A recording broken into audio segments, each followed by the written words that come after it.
नमस्कार. नमस्कार. आपलं नाव आणि गाव सांगा. मोहन दिवटणकर, वडगाव, वडगाव तालुका. तालुका कागद. कागल. आपण आता तुमच्या या ऊसाच्या शेतीमध्ये आलेलो आहे. या लागणीची तारीख किती आहे? 12 ऑक्टोबर. 12 ऑक्टोबर 2020. साधारणतः किती दिवस झाले आता? 4 महिने. 4 महिने पूर्ण झाले.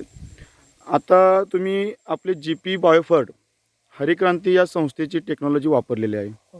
बरोबर आहे? तर ही टेक्नॉलॉजी वापरल्यानंतर तुम्हाला काय अनुभव आला?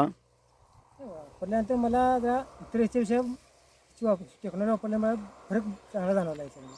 काय फरक जाणवला? ऊसाची जाडी, परत ऊसाची उंची आणि फुटवा. किती फुटवा होता एका डोळ्याला? फुटवा 20-22 पर्यंत फुटवा होता. 20-22 पर्यंत होता. याच्यामध्ये आंतरपीक नंतर फक्त मिरची आहे. ही मिरची ना? होय. या मिरचीचं लागण जी आहे ती ऊसाच्या लागणीच्या सोबतच का नाही, आधी आहे. त्याच्या अगोदरची?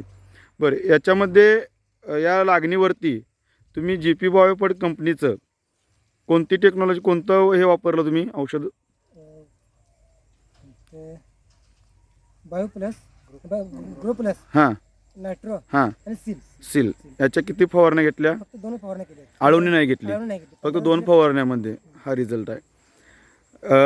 या मिरचीची जी आता जे काही दिसते, हिची सुरुवात कशी होती मिरचीची? सुरुवात पावसाळ्यात मिरची गेली जमा होती ती. हां, मी नायट्रोची फक्त एक फवारणी केलेली आहे त्याला. एक फवारणी केली. GP bio. म्हणजे हे मिरची गेल्याची परत याला फुलं वगैरे, धारणा वगैरे चांगली झाली. बरं, याच्या मातीमध्ये काय बदल? मातीमध्ये बदल आहे. काय बदल आहे? माती भुसभुशीत झालेली आहे. भुसभुशीत झालेला आहे. चिकटपणा कमी आला चिकटपणा पूर्णपणे कमी आला. बरं, हे वापरल्यानंतर तुम्ही समाधानी आहे का? आहे, समाधानी. आता साधारणतः उंची किती हजार दाखवत आहे ऊसाची? या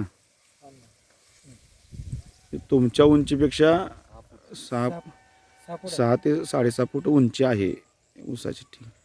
इतर शेतकऱ्यांना तुम्ही काय सांगू शकता? त्याच्याकरता मी GP बायोफोर्टचं जे औषध ह्याचे टेक्नॉलॉजी आहे ती वापरण्यास अत्यंत चांगली आहे असं सांगू शकतो. ओके, ठीक आहे. धन्यवाद.